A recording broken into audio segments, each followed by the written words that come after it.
Hello and नमस्कार। मैं सुरेंद्र वर्मा रूहानी लो क्लासेस की यूट्यूब चैनल पर आप सबका हार्दिक स्वागत करता हूं। मोस्ट वेलकम, हार्दिक अभिनंदन।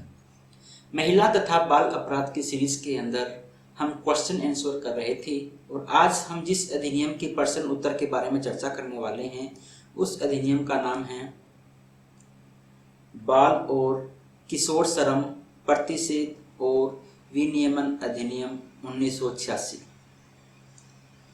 बालकों तथा किशोरों से किसी भी कारखाने में काम नहीं करवाया जा सकता, कहीं पर भी उनसे श्रम नहीं करवाया जा सकता, कहीं पे भी उनसे रोजगार नहीं करवाया जा सकता। इसी बात को रोकता है, इसी बात के लिए नियम बनाता है कौन सा अधिनियम 1986। हम टाइम खराब नहीं करते हुए सीधा आते हैं क्वेश्चन नंबर 1 की तरफ। क्वेश्चन नंबर 1, बाल और किशोर श्रम प्रतिषेध और विनियमन अधिनियम 1986 कब लागू हुआ। मैं हर क्वेश्चन का, हर एक्ट का पहला क्वेश्चन यही लेके आता हूं, कब लागू हुआ। और डेफिनेटली आपको एग्जाम के अंदर एक क्वेश्चन तो ऐसा मिलने ही वाला है कि बाल ये अधिनियम कब लागू हुआ। तो सबसे पहले आज वाले अधिनियम की हम चर्चा करते हैं। ये लागू कब हुआ, तो ये लागू हुआ था 23 दिसंबर 1986 को। हमारा डी ऑप्शन बिल्कुल सही है। क्वेश्चन नंबर 2, बाल और किशोर श्रम प्रतिषेध और विनियमन अधिनियम 1986 में किशोर शब्द कब जोड़ा गया। ध्यान से देखिए, किशोर शब्द कब जोड़ा गया। पहले ये जो था ना, पहले इसका नाम था बालक श्रम प्रतिषेध अधिनियम। केवल बालकों के लिए अधिनियम हुआ करता था जब 1986 में बनाया गया था तब। लेकिन बाद में एक संशोधन किया जाता है उसके अंदर 2016 के अंदर। 2016 में संशोधन किया गया, केवल बालक शब्द नहीं, अब इसमें एक शब्द और जोड़ दिया गया भाई, किशोर शब्द जोड़ दिया गया। तो यही हमसे पूछा गया है कि किशोर शब्द जो है वो कब जोड़ा गया था। तो इसका सही आंसर हमारे पास क्या होगा, वर्ष 2016 के संशोधन द्वारा। सी आंसर हमारे पास बिल्कुल सही आंसर होगा। नेक्स्ट क्वेश्चन, बाल और किशोर श्रम प्रतिषेध अधिनियम की धारा 2I के अनुसार किशोर किसे माना गया है। ध्यान, 2I नहीं है भाई, 2(1) है। इसमें केवल 2 ही डेफिनेशन दी गई है, इसलिए पहली डेफिनेशन 2(1) तथा दूसरी 2(2). ठीक है। तो क्वेश्चन ये भी आ सकता है आपसे कि किशोर को परिभाषित कौन सी धारा के अंदर किया गया है। तो किशोर को परिभाषित किया गया है धारा 2(1) के अंदर। तो बाल तथा किशोर श्रम प्रतिषेध अधिनियम की धारा 2(1) के अनुसार किशोर माना किसे गया है। किशोर कौन होगा, ऐसा व्यक्ति जो 14 साल से कम उम्र का हो, ऐसा व्यक्ति जो 16 साल से कम उम्र का हो, ऐसा व्यक्ति जो 14 से 18 साल की उम्र का हो, ऐसा व्यक्ति जो 16 से 18 साल की उम्र का हो। तो इसका सही आंसर हमारे पास सी है। किशोर का मतलब हमारे पास है ऐसा व्यक्ति जो 14 साल तो पूरे कर चुका हो लेकिन वह 18 साल से ज्यादा नहीं हो। तो 14 से लेकर 18 साल तक का जो बच्चा है उसे हम क्या कहेंगे भाई, किशोर कहेंगे। सही आंसर बिल्कुल हमारा सी है। क्वेश्चन नंबर 4, बाल और किशोर श्रम प्रतिषेध विनियमन अधिनियम 1986 की धारा 2(2) के अनुसार बालक किसे माना गया है। अब मुझे ये बताना है कि बालक किसे कहा गया है इस धारा के अनुसार। ऐसा व्यक्ति जो 14 साल से कम का हो, सेम वही ऑप्शन है। तो जो व्यक्ति 14 साल से कम का है उसे बालक माना गया है। ध्यान से देखना, 18 साल तक के बालकों को 2 भागों में बांट दिया गया। ऐसा व्यक्ति जो 14 साल से छोटा है, 0 साल से लेकर 14 साल तक का है, वो तो हमारे पास क्या होगा भाई, बालक होगा। लेकिन ऐसा व्यक्ति जो 14 साल से लेकर 18 साल के बीच में है वो क्या होगा हमारे लिए, वो हमारे लिए होगा किशोर। आप सभी जानते हो। क्वेश्चन नंबर 5, बाल और किशोर श्रम प्रतिषेध और विनियमन अधिनियम 1986 की धारा 3 में क्या प्रावधान किया गया है। कौन सी धारा में भाई, धारा 3 में क्या प्रावधान किया गया है। उल्टा क्वेश्चन भी आ सकता था, प्रावधान आपसे पूछ लिया जाता और आपसे धारा बोली जाती कौन सी धारा के अंदर ये प्रावधान किया गया है। मैंने थोड़ा उल्टा बनाने की कोशिश की है कि धारा 3 में क्या प्रावधान किया गया है। बालक को किसी भी व्यवसाय में नियोजित नहीं किया जा सकता। बालक को किसी भी व्यवसाय में नियोजित नहीं किया जा सकता। दूसरा, किशोर को किसी भी व्यवसाय में नियोजित नहीं किया जा सकता। बालक को प्री संकट में व्यवसाय, प्री संकट में का मतलब होता है ऐसा व्यवसाय जिसके अंदर आपकी जान का खतरा आपको हो या आपके स्वास्थ्य को खतरा पहुंचे, उस उद्योग को हम कहेंगे प्री संकट में। बालक को प्री संकट में व्यवसाय में नियोजित नहीं किया जा सकता।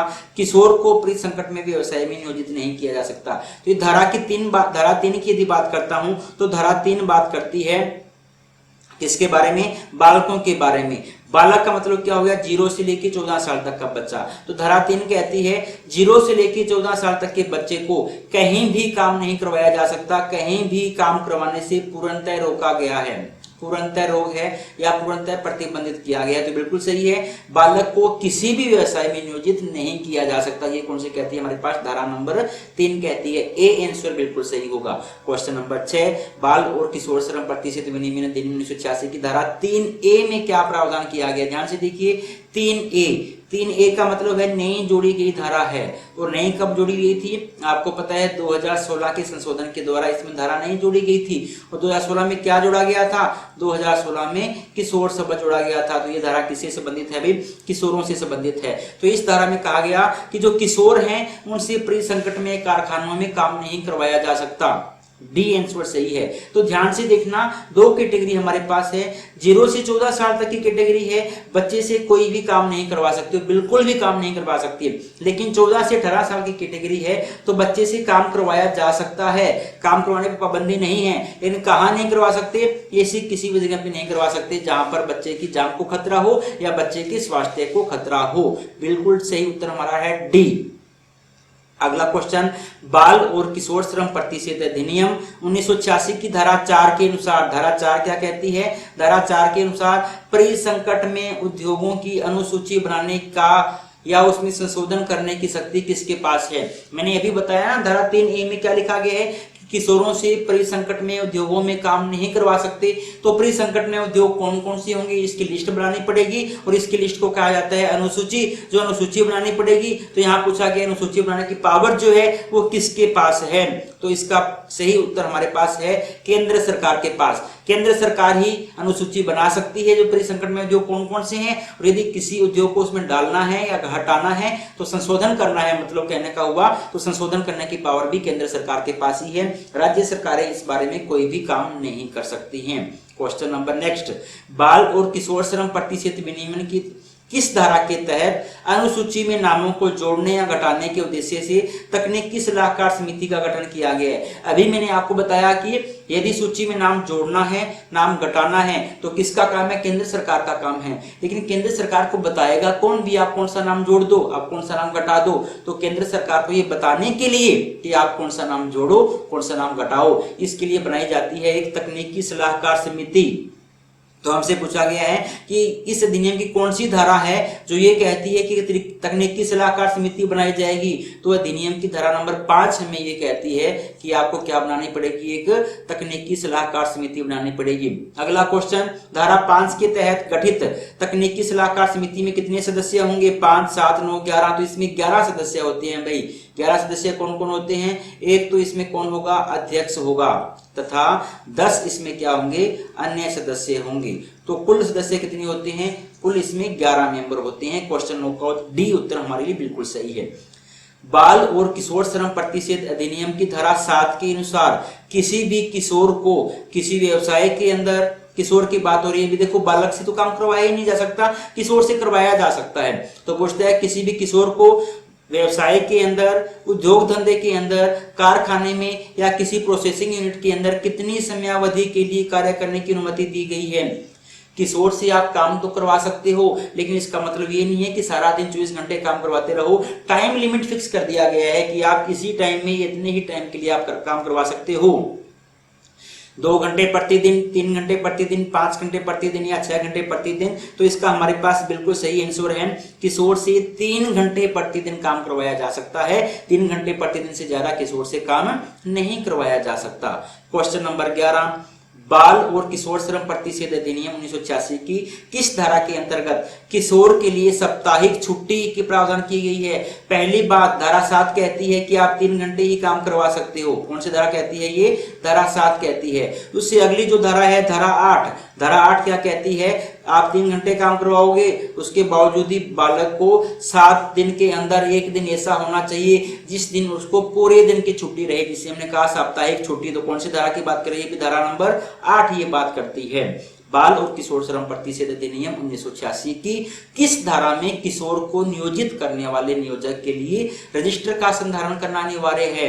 यदि आप कोई भी नियोजक है, कोई भी दुकान का मालिक है, व्यवसाय है, व्यापारी है, वो यदि अपने यहाँ पर किसी भी किशोर को नौकरी पे रखता है तो उसे एक रजिस्टर बनाना पड़ेगा, उसकी मेंटेनेंस करनी पड़ेगी। तो ये कहा गया है कि कौन सी धारा हमें ये कहती है कि उस नियोजक को एक रजिस्टर बनाना पड़ेगा, धारा 8, धारा 9, धारा 10, धारा 11। तो इसका सही उत्तर हमारे पास है धारा नंबर 11। धारा नंबर ये कहती है कि आपको क्या रखना पड़ेगा भाई, एक रजिस्टर रखना पड़ेगा। नेक्स्ट क्वेश्चन, बाल और किशोर श्रम प्रतिशत विनियमन के अधीन धारा 11 के अंतर्गत संधारित किए गए रजिस्टर के संबंध में असत्य कथन बताना है भैया आपको। ये कहते हैं कि धारा 11 के तहत जो आप रजिस्टर बना रहे हो उस रजिस्टर के तहत आपके असत्य कथन कौन से हैं, गलत कथन कौन से हैं। ए, रजिस्टर का संधारण नियोजक द्वारा किया जाएगा। डेफिनेटली भाई जो व्यक्ति आपको नौकरी पे रखेगा वही तो रजिस्टर बनाएगा, बात सही है। तो हमने तो गलत कथन बताना है, ये बात तो सही है। दूसरा, रजिस्टर निरीक्षक के निरीक्षण के लिए हमेशा उपलब्ध रहेगा। एक आपने नाम सुना होगा लेबर इंस्पेक्टर, जिसको हिंदी में बोला जाता है निरीक्षक। तो लेबर इंस्पेक्टर जब चाहे उस निरीक्षक का जो रजिस्टर आपने बनाया है ना उसका इंस्पेक्शन कर सकता है। तो ये बात भी बिल्कुल सही है कि जो रजिस्टर है वो निरीक्षक के निरीक्षण के लिए हमेशा उपलब्ध रहना चाहिए, ये बात भी सही है। हमें तो गलत छापना था, ये तो गलत नहीं है। तीसरा, रजिस्टर में किशोर का नाम होना चाहिए, किशोर की जन्म तिथि होनी चाहिए, कार्य करने की अवधि होनी चाहिए कि कितने घंटे काम कर रहा है, तथा कार्य करने का अंतराल भी लिखा हुआ होना चाहिए कि कौन से टाइम में किशोर काम करता है आपके पास, तथा साथ ही साथ काम का स्वरूप कैसा है, इस सब का ब्यौरा होना चाहिए। ये बात भी बिल्कुल सही है भाई। इसका मतलब क्या हुआ, डी पॉइंट जो भी होगा वो क्या होगा, गलत उत्तर होगा, गलत होगा। और क्या कहा गया है, रजिस्टर को राज्य सरकार के बाल संरक्षण विभाग के पास जमा करवाना पड़ेगा, ऐसा कोई प्रावधान नहीं है भाई। रजिस्टर को उसे अपने पास ही रखना पड़ता है और जब कभी लेबर इंस्पेक्टर आता है तो लेबर इंस्पेक्टर को उसको दिखाना होता है इंस्पेक्शन के लिए, उसके अलावा कुछ नहीं करना पड़ता। तो डी ऑप्शन हमारा गलत था। क्वेश्चन नंबर 14 की बात करते हैं कि अधिनियम की धारा 13 के अनुसार, कौन सी धारा की भाई, धारा 13 के अनुसार बच्चों के स्वास्थ्य और सुरक्षा के संबंध में नियम बनाने की पावर किसके पास है। धारा 13 के अनुसार बच्चों के स्वास्थ्य के बारे में कानून कौन बना सकती है, नियम कौन सी सरकार बना सकती है, केंद्र सरकार, राज्य सरकार, समुचित सरकार या संसद। तो इसका उत्तर हमारे पास सी आंसर सही होगा, समुचित सरकार के पास। जो हमारा बाल तथा किशोर श्रम अधिनियम है उसके अंदर जो भी सरकार की जहां भी चर्चा आएगी ना तो हमेशा समुचित सरकार का ही जिक्र होगा। तो यहाँ पर जो पावर किसको दी गई है भाई, समुचित सरकार को दी। समुचित सरकार का मतलब है चाहे तो राज्य सरकार बना दे, चाहे केंद्र सरकार बना दे, या राज्य सरकार की अधिकारिता के अंदर आ रहा है तो राज्य सरकार बना दे, केंद्र सरकार की अधिकारिता के अंदर आ रहा है तो कौन बना दे भाई, केंद्र सरकार बना दे। ये मतलब होता है समुचित सरकार का। क्वेश्चन नंबर 15, बाल और किशोर श्रम प्रतिषेध और विनियमन अधिनियम 1986 की किस धारा के अंतर्गत, कौन सी धारा पूछी है भाई, किस धारा के अंतर्गत इस अधिनियम के प्रावधानों का उल्लंघन करने पर, उल्लंघन ये क्या लिख दिया, करने लिखना था, उल्लंघन करने पर सजा का प्रावधान किया गया है। अभी आपको बताया गया ना कि आप बालकों को काम पे नहीं रख सकते हो, धारा 3 कहती है। धारा 3 ये कहती है आप किशोरों को काम पे नहीं रख सकते, कहां पर, परिसंगठन में, उद्योगों के अंदर। उसके बाद हमने देखा कि आपको रजिस्टर का संधारण करना पड़ेगा। धारा 11 कहती है कि यदि आप ये सब कुछ नहीं करते हो तो वो कौन सी धारा है जो कहती है कि आपको सजा मिलेगी। तो हमारे अधिनियम की धारा नंबर 14 जो है ना, धारा नंबर 14 कहती है कि यदि आपने इस अधिनियम के उपबंधों का पालन नहीं किया ढंग से तो आपको क्या मिल सकती है भाई, सजा मिल सकती है। कितनी सजा मिलेगी, इसमें कहा गया कि यदि आप प्रथम बार इस बात का दोषी पाए जाते हो कि आपने पहली बार, आपको पकड़ा है कि आपने किसी बालक को अपनी दुकान के ऊपर रख रखा है, पहली बार यदि आप दोषी पाए जाते हो तो आपको कम से कम 6 माह का सजा, कम से कम कितनी सजा भाई, 6 महीने की सजा, और ज्यादा से ज्यादा आपको कितनी सजा हो सकती है, 2 साल तक की सजा हो सकती है। साथ ही साथ आपको जुर्माना मिलेगा, और बड़ा भारी जुर्माना है भाई, कम से कम 20,000 रुपए का जुर्माना और ज्यादा से ज्यादा 50,000 रुपए का जुर्माना। तथा के अंदर लिखा गया है कि आपको 6 महीने की सजा भी होगी और 20,000 रुपए का जुर्माना भी होगा कम से कम। ज्यादा से ज्यादा में 2 साल की सजा होगी और कितना भाई, 50,000 रुपए का जुर्माना हो सकता है। कब की बात है, जब आप पकड़े जाते हो पहली बार। लेकिन यदि पहली बार पकड़ने के बाद भी आप बाज नहीं आते, द्वितीय तथा पश्चातवर्ती दोष सिद्धि पर दूसरी बार या बार बार यदि आप पकड़े जाते हो तो कम से कम आपको 1 साल की सजा होगी। कम से कम कितनी, 1 साल की सजा, और ज्यादा से ज्यादा कितनी हो सकती है भाई, 3 साल तक की सजा का प्रावधान किया गया है यदि आप इस अधिनियम के उपबंधों की पालना ढंग से नहीं करते हो तो। क्वेश्चन नंबर 16, बाल और किशोर श्रम प्रतिषेध और विनियमन अधिनियम 1986 की धारा 14A, ध्यान से देखना धारा, यहाँ पर कौन सी धारा की बात हो रही है, 14A की बात हो रही है। पिछली प्रकृति में हमने धारा 14 की हमने बात की थी। तो धारा 14A के अनुसार इस अधिनियम का उल्लंघन किए गए अपराधों की प्रकृति कौन सी होगी, कि जो हमारे पास अपराध हैं वो किस नेचर के अपराध होंगे, किस नेचर के अपराध होंगे भाई। आप जानते हो संज्ञेय अपराध वे अपराध जिनके अंदर आपको बिना वारंट के गिरफ्तार किया जा सकता है। असंज्ञेय अपराध वे अपराध जिनमें गिरफ्तार करने के लिए आपको वारंट की जरूरत पड़ती है। गैर जमानती अपराध जिनके अंदर आपकी जमानत नहीं हो सकती है। ठीक है, पूर्वोक्त का मतलब है कि जो ऊपर लिखे गए वो सारे, पूर्वोक्त सभी ऊपर लिखे गए सारे, तो या तो संज्ञेय हो सकते हैं भाई या असंज्ञेय हो सकते हैं, दोनों ही कैटेगरी एक साथ तो कैसी हो सकती है। तो ये जो अपराध है कैसा अपराध है भाई, हमारे पास संज्ञेय अपराध है। संज्ञेय अपराध का मतलब क्या है, बिना वारंट के आपको गिरफ्तार किया जा सकता है, बिना वारंट के गिरफ्तार किया जा सकता है। यदि आपको जो लेबर इंस्पेक्टर है वो यहाँ आपके पाता है कि आपने बच्चे को नौकरी पे रख रखा है, तो वो पुलिस को कहता है और पुलिस आपको बिना किसी वारंट के गिरफ्तार कर लेगी। आप पुलिस को किसी वारंट की जरूरत नहीं पड़ती है। हाँ, जमानत आपको मिल जाएगी, गैर जमानती अपराध ये नहीं है। बाल और किशोर अधिनियम की किस धारा के तहत, यहाँ पे हमसे धारा पूछी गई है भाई, किस धारा के तहत समुचित सरकार द्वारा बाल एवं किशोर पुनर्वास कोष की स्थापना की गई है। ध्यान से देखिए, जो समुचित सरकार है, मैंने फिर आपको कहा था समुचित सरकार का मतलब है कि राज्य सरकार हो या केंद्र सरकार हो। राज्य सरकार या केंद्र सरकार को एक फंड बनाना पड़ता है, जिस फंड को हम कहते हैं बाल एवं किशोर पुनर्वास कोष। जो बच्चे काम कर रहे होते हैं किसी कारखाने के अंदर, या जो किशोर जो है किसी परिसंगठन में कारखाने के अंदर काम कर रहे होते हैं, तो उनको नौकरी से हटा दिया जाएगा, ऑब्वियस है। और जब उनको नौकरी से हटा दिया जाएगा तो उनकी कुछ ना कुछ मजबूरी रही होगी भाई। ऐसा भी हो सकता है कि उनके परिवार के अंदर कमाने वाला कोई हो ही ना, तो उनकी मजबूरी है। यदि वो किसी मजबूरी के अंदर वहां काम कर रहा था बच्चा, और यदि उसको नौकरी से हटा दिया गया है, तो अब उसके घर का पालन पोषण कैसे होगा। इसलिए कहा गया है कि उनके पुनर्वास के लिए क्या बनाना होगा, आपको एक बाल एवं किशोर पुनर्वास कोष की आपको स्थापना करनी पड़ेगी। तो हमसे पूछा गया है कि कौन सी धारा ये कहती है कि आपको एक बाल तथा किशोर पुनर्वास कोष की स्थापना करनी पड़ेगी। धारा 14, 14A, 14B, 14C। तो धारा 14B हमें ये कहती है कि आपको क्या बनाना पड़ेगा भाई, एक बाल एवं किशोर पुनर्वास कोष बनाना पड़ेगा। अब अगली धारा क्वेश्चन में पूछा गया है कि 14B के तहत जो ये कोष बनाया गया है, इस कोष के द्वारा कितनी राशि बालकों या किशोरों के खाते में एक मुश्त जमा करवाई जाती है। तो ये जो कोष बनाया गया है, इस कोष के द्वारा 15,000 रुपए इकट्ठे ही एक साथ जमा करवा दी जाती है बालक के खाते के अंदर भाई, ताकि वो बालक अपना थोड़ा सा क्या कर सके, पुनर्वास कर सके। ध्यान से देखना, 1500 रुपए की राशि बहुत ज्यादा नहीं लगती है हमें कि 1500 रुपए की राशि क्या होगी, इस राशि से उसका क्या होगा। लेकिन आप इस बात को भी ध्यान से देखो, जो 10-12 साल का या 14 साल का बच्चा यदि किसी दुकान पे काम कर रहा है, तो वो दुकानदार भी उसको क्या दे रहा होगा, मुश्किल से 500 रुपए दे रहा होगा या 700 रुपए दे रहा होगा। यदि उसको 500 रुपए दे रहा है तो ये 15,000 रुपए उसकी 30 महीने की तनख्वाह होगी, 3 साल की तनख्वाह होगी लगभग ना।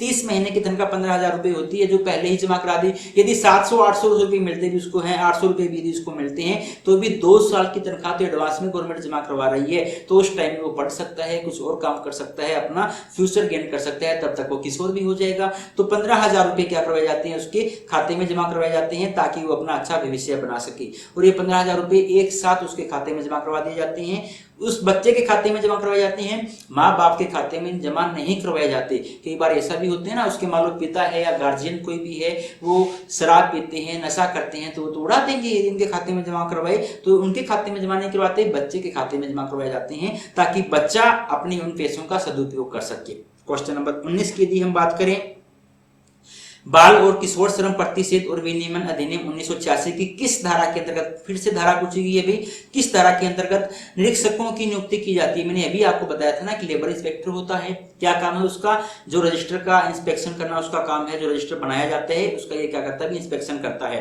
तो हमसे पूछा गया है कि कौन सी धारा के अंतर्गत निरीक्षकों की नियुक्ति की जाती है, धारा 15 के तहत, 16 के तहत, 17 के तहत या 18 के तहत। तो इसका हमारे पास उत्तर होगा धारा नंबर 17 के तहत। यदि पूछ लिया जाता निरीक्षक की नियुक्ति कौन करता है, तो कौन करता है भाई, मैंने आपको फिर से बताया है कि यहाँ इस अधिनियम के अंदर जहां भी नियुक्ति की बात आएगी या सरकार की बात आएगी, तो हमेशा हम कौन सी बात करेंगे भाई, समुचित सरकार की बात करेंगे। तो निरीक्षक की नियुक्ति किसके द्वारा की जाती है, समुचित सरकार के द्वारा। कहाँ की जाती है, इंपॉर्टेंट है, प्रत्येक जिले के अंदर एक। तो जो लेबर इंस्पेक्टर होता है हमारे पास कहाँ होता है भाई, प्रत्येक जिले में एक लेबर इंस्पेक्टर होता है। प्रत्येक जिले के अंदर एक ऐसा अधिकारी होगा जो क्या करता है, इंस्पेक्शन का काम करता है। क्वेश्चन नंबर 20, बाल और किशोर श्रम प्रतिषेध और विनियमन अधिनियम 1986 की धारा 16 के अनुसार, धारा 16 के अनुसार अपराधों का संज्ञान लेने की पावर किसके पास होती है? कौन से न्यायाधीश अपराध का संज्ञान ले सकते हैं? मैंने आपको कल ही बताया है या बार बार अधिनियम के अंदर बताता हूं कि लगभग 90% हमारे पास अधिनियम ऐसे हैं जिनके अंदर संज्ञान किसके द्वारा लिया जाता है भी, प्रथम वर्ग न्यायिक मजिस्ट्रेट, या यहाँ लिखा जा सकता है महानगर मजिस्ट्रेट। महानगरों के अंदर कौन होते हैं भाई, महानगर मजिस्ट्रेट होते हैं, और बाकी जो शहर हमारे पास है वहां कौन होते हैं, प्रथम वर्ग न्यायिक मजिस्ट्रेट होते हैं। बाल और किशोर श्रम प्रतिषेध अधिनियम की धारा 17A के तहत, 17A के तहत इस अधिनियम के उपबंधों को लागू करने की शक्ति किसे प्रदान की गई है? इस अधिनियम के जो भी प्रावधान है उसको लागू कौन करेगा, उसकी पावर किसे दी गई है? जिला न्यायालय को, जिला मजिस्ट्रेट को, निरीक्षक को, नोडल अधिकारी को। तो इसकी पावर जो दी गई है वो किसको दी गई है? जिला मजिस्ट्रेट को, जिसको हम जिला कलेक्टर बोलते हैं ना। जो भी हमारा सॉरी भाई गले में थोड़ी दिक्कत आ रही है, तो जो भी हमारा जिला कलेक्टर होगा या जिला मजिस्ट्रेट होगा, डीएम साहब जिसको बोला जाता है, जो हमारे जिले के डीएम साहब होंगे उनको ये पावर दी गई है कि आपने इस अधिनियम के प्रोविजन को पूरे जिले के अंदर लागू करवाना है। क्वेश्चन नंबर अगला, और ये जो इस अधिनियम के अंतर्गत नोडल अधिकारी की नियुक्ति कहाँ किसके द्वारा की जाती है? देखो जिले के अंदर तो एक क्या होता है, लेबर इंस्पेक्टर होते हैं, मैंने आपको बता दिया। वो लेबर इंस्पेक्टर क्या करते हैं, पूरे जिले का निरीक्षण करता है। लेकिन यदि हम खंड की बात करें, छोटे छोटे गांवों की बात करें, तो वहां पर नोडल अधिकारी की भी नियुक्ति की जाती है। और उस नोडल अधिकारी का काम भी क्या होता है भाई, वह अपने एरिया के अंदर इंस्पेक्शन करना उसका काम होता है। तो नोडल अधिकारी की नियुक्ति किसके द्वारा की जाती है? राज्य सरकार के द्वारा, केंद्र सरकार के द्वारा, समुचित सरकार के द्वारा, या जिला सरकार के द्वारा। इसका सही आंसर हमारे पास कौन है? जिला मजिस्ट्रेट के द्वारा। मैंने अभी तो आपको बताया कि जिला मजिस्ट्रेट के पास ही काम है कि इसके उपबंधों को लागू करवाए। तो उसके उपबंधों को लागू करवाने के लिए उसको जहां जरूरत पड़ती है वहां क्या बना सकता है, नोडल अधिकारी बना सकता है। भारतीय संविधान के किस अनुच्छेद में बाल श्रम निवारण का प्रावधान किया गया है? ध्यान से देखिए, यहाँ बात की जा रही है भारतीय संविधान। तो हम देखते हैं कॉन्स्टिट्यूशन ऑफ इंडिया के अंदर, भारत के संविधान के अंदर में भी इस बात का प्रावधान किया गया है कि आप बालकों से काम नहीं करवा सकते। तो ये कहता है कि कौन सा अनुच्छेद है भारतीय संविधान का, कौन सा आर्टिकल है जहां पर बालकों से काम करवाना प्रतिबंधित किया गया है? तो भारतीय संविधान का आर्टिकल नंबर 24 हमें कहता है कि आप बालकों से काम नहीं करवा सकते। आर्टिकल नंबर 24, सी आंसर सही है। भारतीय संविधान के अनुच्छेद नंबर 24 में कितनी उम्र के बालक को कारखानों या नियोजन में नियोजित करने से प्रतिबंधित किया गया है? तो जब हम आर्टिकल नंबर 24 को देखते हैं तो आर्टिकल नंबर 24 बात करता है कि 14 साल से कम, काम नहीं है भैया, कम है, काम लिखा गया है। 14 साल से कम आयु के बालक को कारखानों के अंदर काम नहीं करवाया जा सकता, ये कहता है हमारा आर्टिकल नंबर 24। यही बात हमारे क्या है, बालक की परिभाषा के अंदर है। और जो हमारा अधिनियम था उसके अंदर भी पहले 14 साल तक की बात को ही माना गया था। उसके बाद 2016 के अंदर संशोधन किया गया, बालक के लिए किशोर शब्द भी जोड़ा गया। तो बालकों से कुछ भी नहीं करवा सकते और किशोरों से आप क्या करवा सकते हो, काम करवा सकते हो। 3 घंटे के लिए काम करवा सकते हो और ऐसे उद्योगों में काम करवा सकते हो जहां पर उनकी जान को खतरा नहीं हो। लास्ट क्वेश्चन हमारे पास इस नियम का है, नियमन में से किसी बाल श्रम की श्रेणी में रखा जा सकता है? 4 बातें बताई गई है, तो आपको बताना है कि इन चारों में से बाल श्रम किसे कहा जा सकता है। बालकों से फिल्मों में काम करवाना, क्या भाई बालकों से यदि आप फिल्मों के अंदर एक्टिंग करवाते हो या गाना गवाते हो या डांस करवाते हो तो क्या वो बाल श्रम की श्रेणी के अंदर आएगा? बालकों को स्कूल भेजना ये तो मजाक लगता है भाई, ये तो आप पता चलता है ये तो नहीं आएगा। बालकों के द्वारा घर के काम में हाथ बंटाना, यदि बाल अपने घर के काम में हाथ बंटाते हैं, पापा ने कह दिया बेटा मुझे खाना ला के देना, तो क्या आपने बाल श्रम करवाया है? नहीं करवाया भाई, ये तो बाल श्रम नहीं होगा। उसके किसी व्यवसाय के अंदर उससे सहायता नहीं ली जा सकती, घर के काम में तो हाथ बंटा ही सकता है। अगला क्या है, बालकों को दुकान में सहायता हेतु बिठाना। हाँ भाई ये सही है, बालकों को यदि आप अपनी दुकान के अंदर, दुकान क्या हो गया भाई, दुकान आपका व्यवसाय हो गया, दुकान क्या हो गया, व्यवसाय हो गया। और यदि आप बालक, बालक का मतलब क्या है, बालक का मतलब है 14 साल से कम का, यदि 14 से 18 होता तो किशोर हो जाता। तो यदि बालक को आप दुकान पे बिठाते हो तो इसका मतलब हुआ कि आप व्यवसाय करवा रहे हो बालक से, और बालक को व्यवसाय करवाना तो क्या किया गया, पूर्णतः प्रतिबंधित किया गया है। तो हमारे पास डी ऑप्शन बिल्कुल सही है। बालक से यदि आप दुकान पे सहायता लेने के लिए उसको बैठाते हो तो वो बाल श्रम की श्रेणी के अंदर आएगा।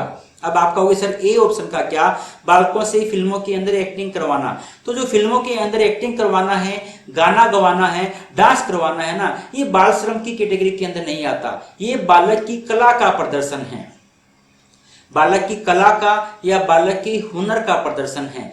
ठीक इसी प्रकार से है जिस तरह से बालक का एग्जाम लिया जाता है। यदि हम बालक को 1 साल के लिए पढ़ाते हैं तो उसके बाद हम क्या लेंगे, बालक की परीक्षा लेंगे। तो हम क्या ले रहे हैं कि हमने जो बालक को सिखाया, बालक ने कितना सीखा, तो बालक अपनी कला का प्रदर्शन कर रहा है, अपनी योग्यता का प्रदर्शन कर रहा है। ठीक इसी तरह से किसी टीचर ने उसको डांस सिखाया होगा, अब उसे डांस करवाया जा रहा है। किसी ने उसे एक्टिंग करवाई सिखाई होगी, अब उसे एक्टिंग करवाई जा रही है। तो ये उसके हुनर का प्रदर्शन है, उसकी योग्यता का प्रदर्शन है। ये हमारे लिए क्या नहीं है भाई, ये हमारे लिए बाल श्रम नहीं है। तो यदि बालक अपनी स्वेच्छा से ऐसा करता है ना, यदि बालक अपनी इच्छा से फिल्मों में एक्टिंग करता है, फिर वो बाल श्रम नहीं है। लेकिन यदि बालक से जबरदस्ती आप एक्टिंग करवाओगे, जबरदस्ती आप बालक से डांस करवाओगे, जबरदस्ती बालक से गाना गवाओगे, तो वो बाल श्रम की श्रेणी के अंदर आ सकता है। लेकिन यहाँ पे हमारे पास इन चारों ऑप्शन में सबसे सही आंसर हमारे पास कौन से है, बालक को दुकान में सहायता हेतु बिठाना। ये सभी हमारे लिए क्वेश्चन थे बाल श्रम अधिनियम के तहत। जितने भी क्वेश्चन हमारे एग्जाम की दृष्टि से इंपॉर्टेंट है, हर एक क्वेश्चन को हमने करने की कोशिश की है। यदि आपको हमारे द्वारा करवाए गए क्वेश्चन पसंद आ रहे हैं तो हमारे वीडियो को लाइक करना, चैनल को सब्सक्राइब करना तथा इस वीडियो को अपने उन दोस्तों के साथ भी शेयर करना जो बाल श्रम के बारे में क्वेश्चन अभी ढूंढ रहे हैं। मिलते हैं कल फिर एक नए अधिनियम के क्वेश्चन के साथ, तब तक के लिए धन्यवाद।